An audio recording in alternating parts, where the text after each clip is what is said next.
how to find saved reels or posts on Instagram.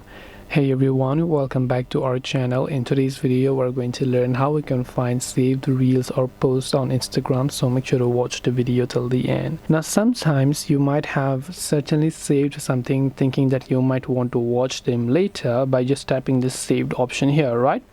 So now what happens is that, let's say you want to find it, maybe you're back home and you want to find the reel that you saved. Tap on the profile icon from the bottom right to come to the profile page. Tap on the three lines option from the top right hand side. Then under how you use Instagram, select the option called saved and then tap on the saved option. And here you'll see all these options here. You can simply tap on all posts and everything that you saved will basically show up over here. Now you can select that, then you can turn off this toggle and you can unsave it if you want to, but to find them you'll find them from here. So hope this video helped you. If you have got any more questions, feel free to also leave them down below. Thank you for watching till the very end of this tutorial and see you soon in the next video.